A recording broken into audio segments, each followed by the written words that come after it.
నమస్తే, welcome to hit TV. ఈ రోజు మనతో పాటు ప్రముఖ ఆధ్యాత్మికవేత్త, ఆస్ట్రాలజర్, అలాగే లైఫ్ కోచ్ ఆర్బి సుధా గారు మనతో పాటు ఉన్నారు. వారితో మాట్లాడి అనేక విషయాలు తెలుసుకునే ప్రయత్నం చేద్దాం. నమస్తే మేడం. నమస్కారం. మేడం, 2025 సంవత్సరం ఎలానో గడిచిపోయింది. మరి 2026 వచ్చే సంవత్సరం ఏ రాశుల వారికి ఎలా ఉండబోతుంది అంటారు? అసలు అన్ని రాశుల వారికి బాగుండాలని కోరుకుందాం. ఎందుకంటే కొత్త సంవత్సరం అందరూ కొత్త ఊపుతోనూ కొత్త ఉత్సాహంతోనూ మొదలెడుతూ ఉంటాం. అంటే న్యూ ఇయర్ అలాగే సెలబ్రేట్ చేసుకుంటారు. కానీ ఎప్పుడు లాగే మనకి ఏంటంటే గ్రహాల మార్పిడి ఉంటుంది, గోచారం ఉంటుంది. సో గోచార రీత్యా మనం చూడాలి అంటే కొన్ని రాశుల వరకు ఎప్పుడు అంతే బాగుంటుంది, కొన్ని రాశుల వరకు అంత బాగుండదు. కానీ ఎప్పటికీ ఏంటంటే 2026 అంటే సంవత్సరం మొత్తం చూడాలి అంటే మనం ఏంటంటే 9 గ్రహాలు చూడలేము.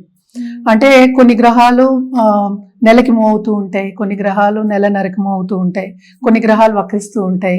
సో చాలా అలా జరుగుతూ ఉంటుంది. సో మేజర్ గ్రహాలే మనం ఎక్కువ పరిగణలోకి తీసుకుంటాం అన్నమాట. మేజర్ గ్రహాలు అంటే ఏంటి? మనం గురువు, శని, రాహు, కేతువులు, ఇంకా సన్ కూడా తీసుకోవచ్చు. కానీ సన్ మనకి తెలుసు ఎవ్రీ మంత్ మారుతూ ఉంటుంది. 30 రోజులకి, 35 రోజులకి, లేకపోతే 31 రోజు ఇలాగా మారుతూ ఉంటుంది అనమాట. సో మోస్ట్ ఇంపార్టెంట్ సన్ మార్పిడి ఎప్పటికైనా 2026లో మాట్లాడుకోవాలి అంటే జనవరి 14కి మకరానికి వెళ్తోంది. సో మకర సంక్రాంతి మనం జరుపుకుంటాం. సో ఏంటంటే మనకి ఎప్పటికైనా సరే కొంతమంది మనకి చూసామంటే ఇండియాలో కూడాను సన్ మూవ్ అయినప్పుడు, సంక్రమణం అయినప్పుడు ఎప్పటికైనా సరే వాళ్ళకి నెల మొదలవుతుంది. మనం ఏంటంటే చంద్రమానం చేస్తాం. చంద్రుడు ఎక్కడ మనకి ఉచ్చ స్థితిలో ఉంటే ఆ మాసం మనం తీసుకుంటాం అనమాట. అదే ఇప్పుడు రోహిణి నక్షత్రంలో అని మృగశిర మాసం అలా చెప్పుకుంటూ ఉంటాం అన్నమాట. శ్రావణ మాసం అలా చెప్తాం. సో ఎక్కువ ఏంటంటే మనం చూసుకునేది చంద్రమానం. కొంతమంది ఏంటంటే సన్ చూసుకుంటారు. అలాగే టామిల్ న్యూ ఇయర్స్ డే మనం చూడాలి అంటే కనుక వాళ్ళకి ఏప్రిల్ 14th సన్ ఉచ్చానికి కూడా వస్తుంది. అప్పుడు ఏంటంటే మేషంలో ఉంటుందన్నమాట. తర్వాత మళ్ళీ 15కి మనకి ఐ థింక్ 15th 16th మనకి మళ్ళీ ఏంటంటే వృషభానికి మూవ్ అవుతోంది. సన్ 1 monthకి మూవ్ అవుతూ ఉంటుంది అనమాట. అంటే ఫిబ్రవరి 14th ఏమో మనకి కుంభానికి వెళ్ళడం. తర్వాత మనం చూసాము అంటే మనకి March I think 16th 17th అంటే 1 day ఇటు అటు అవుతుంది. మనం ఎగ్జాక్ట్గా ఏంటంటే క్యాలెండర్ పెట్టే చెప్పగలం, అన్ని గుర్తుపెట్టుకోలేము. సో సన్ సంక్రమణం కూడా మనం చూసుకుంటూ ఉంటాము. ఇంకోటి ఏంటంటే జూపిటర్ అంటే మేజర్ గ్రహం మనకి. ఆయన పోయిన సంవత్సరం అంటే మనకి లాస్ట్ డిసెంబర్లో కూడా అంటే 2025లో వక్రించి ఉన్నారనమాట. ఆయన ఏంటంటే మనకి కర్కాటకానికి వెళ్తున్నారు. కర్కాటకానికి వెళ్తే ఏంటంటే ఉచ్చస్థితిలో ఉంటారు. సో ఈ సంవత్సరం కొంతవరకు ఉచ్చస్థితిలో ఉంటారనమాట. అదేంటంటే ఎప్పుడు అవుతోంది అంటే మార్చ్కి అవుతోంది, March 11th.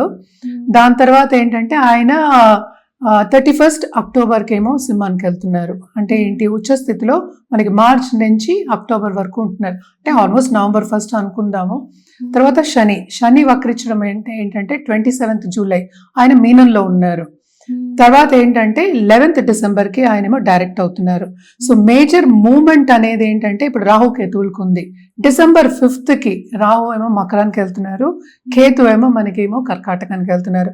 సో ఇవి చిన్న గ్రహస్థితులు, అంతే, మొత్తం మాట్లాడుకోలేదు.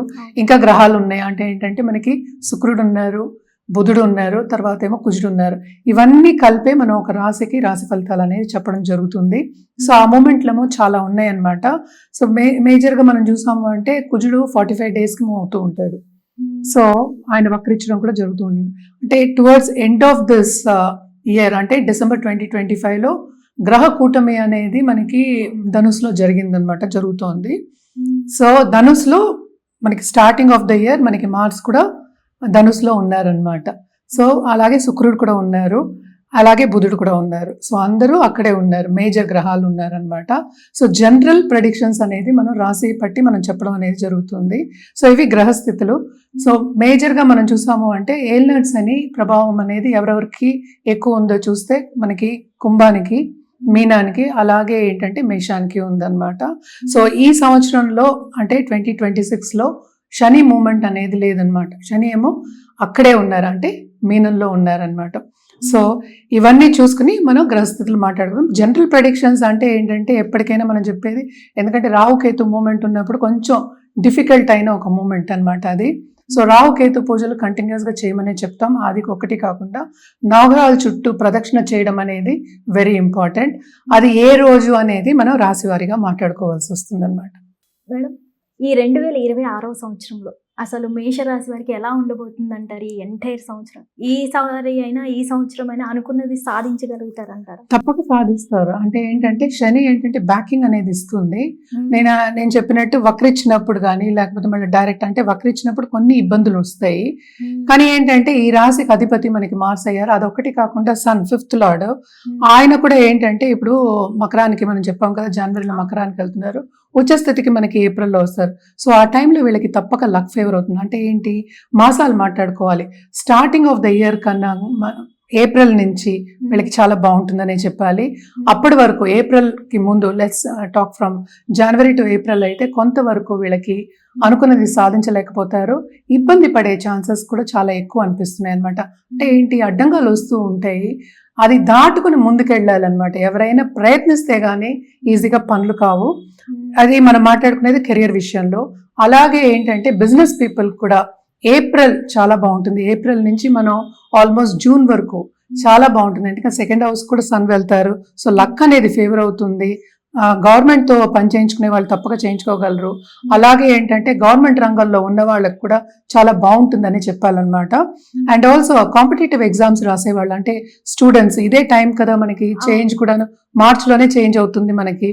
సో ఈ టైంలో తప్పక ఏంటంటే స్టూడెంట్స్ మంచి మార్కులు సాధించేవాళ్ళు అంటే ఈ రాశి వాళ్ళు మంచి మార్క్స్ వచ్చి ఉన్నత స్థాయికి వచ్చే ఛాన్సెస్ అనేవి, ఉన్నతం అంటే ఏంటి 1 yearలోనే అన్నీ అయిపోవు, కానీ ఏంటంటే స్టెప్పింగ్ స్టోన్ అంటే పాజిటివ్ దారిలో తీసుకెళ్తుంది. వాళ్ళు తగిన అంటే వాళ్ళు శ్రమ పడిన దానికి తగిన ఫలితం అనేది వాళ్ళకి ఉంటుందన్నమాట.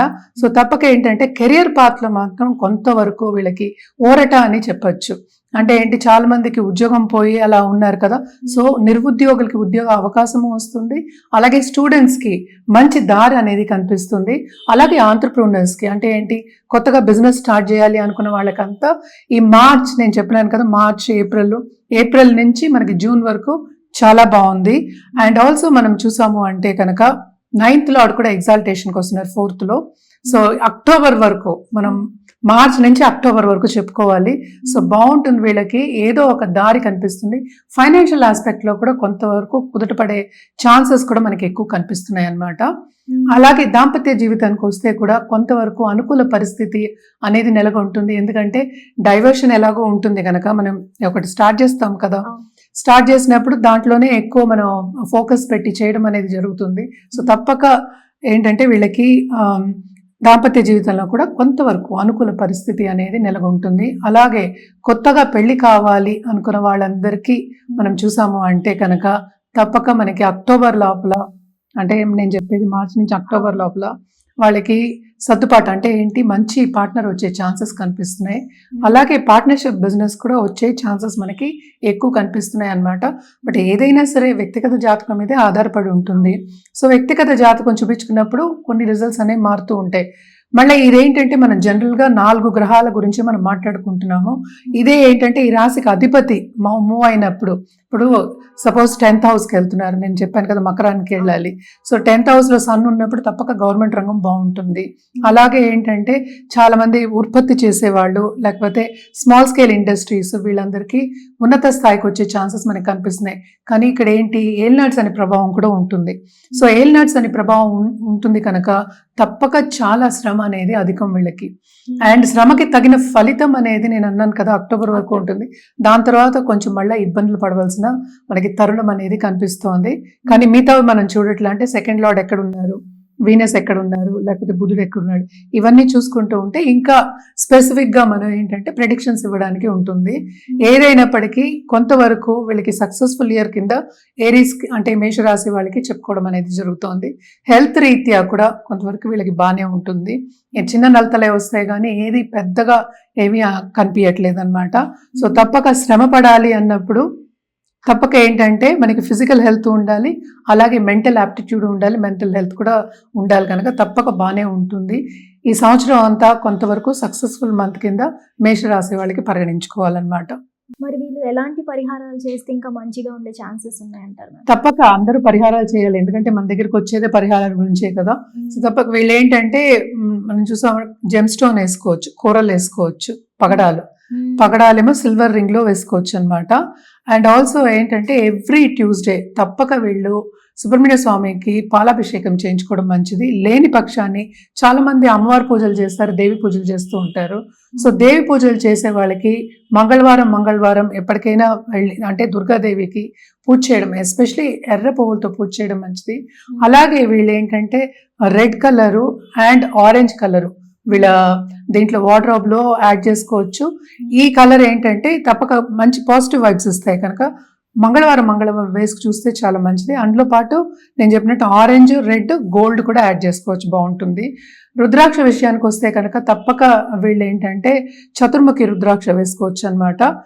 అదొకటి కాకుండా వీళ్ళకి బిజినెస్ కావాలంటే డిఫరెంట్గా ఉంటుంది, అలాగే ఫ్యామిలీకి కావాలంటే డిఫరెంట్గా అంటే 3 రుద్రాక్షలు ఇవ్వడం అనేది జరుగుతుంది, కాంబినేషన్ ఇవ్వడం అనేది జరుగుతుంది అనమాట. అంటే డబ్బు అందరికీ కావాలి, డబ్బు అంటే ఎవరికి చేయదు, అంటే సంపద అంటే ఎవరికి చేయదు. సో దానికి గుంజన్ మాల వేసుకోవచ్చు.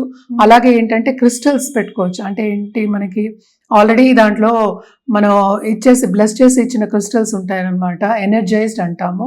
ఎనర్జైజ్ క్రిస్టల్స్, అలాగే వాస్తు క్రిస్టల్స్, ఇవన్నీ కూడా పెట్టుకోవచ్చు. ఏదైనప్పటికీ జాతక రీత్యా మనం చెప్పడం జరుగుతుంది అనమాట. మనం పరిహారాల కింద నేను చెప్పాను కదా ఇందాక, క్రిస్టల్స్ అవి వేసుకోవచ్చు. ఇది గుంజన్ మాల అంటారు. గుంజన్ మాల ఏంటంటే కంప్లీట్ గా లక్ష్మి అట్రాక్ట్ చేయడానికి అనమాట. మనం ఎప్పుడు అనుకుంటూ ఉంటాం కదా, చంచల లక్ష్మి మన దగ్గర ఉండదు, ఇస్తూ ఉండాలి, అంటే రొటేషన్ లో ఉండాలి అనుకుంటూ ఉంటాం. కానీ గుంజన్మాల యాక్చువల్ గా మనం దేవుడి గదిలో పెట్టుకోవడమో లేకపోతే మందిరంలో పెట్టుకుని పూజ చేయడమో అయితే తప్పక లక్ష్మి అనేది నిలబడుతుంది అనేది మనకి ఏంటంటే నమ్మకం అన్నమాట. అదొకటి కాకుండా ఇది ఎనర్జైజ్డ్ పిరమిడ్ అన్నమాట, మనీ గురించే, అబండెన్స్ గురించే. పైరేట్, మళ్ళీ ఏంటంటే ఇక్కడ మనకి టైగర్ స్టోన్స్ ఇవన్నీ ఉన్నాయి. పైన చూసావా క్రిస్టల్ ఉంది, అదేమో కాపర్ తోటి వైర్ పెట్టి మనం ఏంటి దానికి బ్లెస్సింగ్ ఇచ్చి ఆల్రెడీ ఎనర్జైజ్ చేసి ఇస్తాం. ఇక్కడ కూడా మనకి కాపర్ వైర్ ఉంటుంది. సో ఇది కూడా ఏంటంటే ఇంటికి గుమ్మానికి ఎదురుకుండా పెట్టుకుంటే చాలా మంచిది, డబ్బుని అట్రాక్ట్ చేయొచ్చు. అదొకటి కాకుండా చాలా మటుకు ఏంటంటే నెగిటివ్, అంటే చాలా మంది ఏంటంటే దృష్టి దోషం అనేది ఉంటుంది, నరదృష్టి అనేది కూడా ఉంటుంది. వాటన్నిటికి కూడా ఈ క్రిస్టల్ అనేది పనికొస్తుంది అన్నమాట. ఓన్లీ ఇంట్లోనైనా మ్యామ్, షాప్ వాళ్ళు బిజినెస్ చేసే వాళ్ళు ఉంటారు కదా, వాళ్ళు పెట్టుకోవచ్చు? తప్పక షాప్ వాళ్ళు పెట్టుకోవాలి. ఏదైనా సరే ద్వారానికి ముందు పెట్టుకుంటే షాప్ వాళ్ళకి ఇంకా ఎక్కువ కావాలి కదా. సో ఇదొకటి కాకుండా మనకి ఏంటంటే ఇంకా ఉన్నాయి మన దగ్గర, వాస్తు క్రిస్టల్స్ అని ఉంటాయి, అలాగే ఏంటంటే గోమతి చక్రాలు ఉంటాయి అన్నమాట, దాంతో పాటు ఉంది. అండ్ ఆల్సో నవధాన్యాలది కూడా ఉందన్నమాట, అలాగే రుద్రాక్షది కూడా ఉంటుంది. సో రుద్రాక్ష పెట్టి నేను మనం ఇది పిరమిడ్ ఇస్తాం. సో ఇవన్నీ కూడా వాళ్ళు ఎదురుకుండా పెట్టుకోవచ్చు, ఎందుకంటే ఎనర్జైజ్ చేసింది ఎప్పటికైనా సరే మనకి బ్లెస్సింగ్స్ అనేది ఉంటుంది. సో బ్లెస్ చేసింది ఏంటంటే మన బ్లెస్సింగ్స్ తిరిగి వస్తాయి. సో తప్పక ఏంటంటే ఇవన్నీ ఎదురుకుండా పెట్టుకోవడం అనేది మంచిది, గుమ్మానికి ఎదురుకుండా, లేకపోతే ఏంటంటే వాళ్ళ షాప్కి ఎదురుకుండా. సో మోస్ట్ ఆఫ్ దమ్ నన్ను క్వశ్చన్ అడిగేది కూడా నరదృష్టి గురించి అడుగుతూ ఉంటారు, నరఘోష అంటూ ఉంటాం. అంటే ఏంటి, ఒకటి నెగిటివ్ గా చెప్తే ఆ నెగిటివ్ మనకి వస్తున్నప్పుడు పాజిటివ్ గా పెట్టుకోవడం అనేది మంచిది కదా. సో పాజిటివ్ గా కావాలి అన్నప్పుడు ఏంటంటే పాజిటివ్ థాట్స్ రావాలి. ఇప్పుడు నలుగురు వస్తారు, నలుగురు పాజిటివ్ గా ఆలోచిస్తారని మనకి తెలియదు కదా. సో అందుకోసమని మనం ఏంటంటే కొంచెం అట్రాక్ట్ చేయడానికి ఇలాంటివన్నీ మనం సజెస్ట్ చేస్తూ ఉంటాము. అది కూడా ఏంటంటే జాతకం చూసి సజెస్ట్ చేయడం అనేది జరుగుతుంది అనమాట. హిట్ టీవీ యాప్, ఇందులో short news, live news, entertainment shows, movies, digital magazines తో పాటు మీ జిల్లా వార్తలను కూడా ఫ్రీగా చూడొచ్చు. ఇంకెందుకు ఆలస్యం, వెంటనే హిట్ టీవీ యాప్ ని డౌన్లోడ్ చేసుకుని ఫ్రీగా ఎంటర్టైన్మెంట్ పొందండి. Hit TV app, hit TV app, please download hit TV app. Hit TV app ని ఫ్రీగా డౌన్లోడ్ చేసుకుని ఎంజాయ్ చేయండి. మీకు నచ్చిన ఎంటర్టైన్మెంట్ కోసం హిట్ టీవీ యాప్ ని ఫ్రీగా డౌన్లోడ్ చేసుకుని ఎంజాయ్ చేయండి. హిట్ టీవీ యాప్ ని డౌన్లోడ్ చేసుకుని ఆస్వాదించండి, ఆశీర్వదించండి. ఇంతమంది సెలబ్రిటీలు హిట్ టీవీ యాప్ ని డౌన్లోడ్ చేసుకోండి అని చెప్తున్నారంటే ఎంత మంచి యాప్ ఆలోచించండి. అమెరికా అమెరికా అమెరికా అమెరికాలో చదవాలనుకునే వాళ్ళకి విశ్వసనీయమైన పేరు మన శౌర్య కన్సల్టెన్సీ. UK లో 1 year masters, UK లో 1 year masters, 2 years work permit up to 5 years visa. Contact Saurya Consultancy. Contact 89851 89851.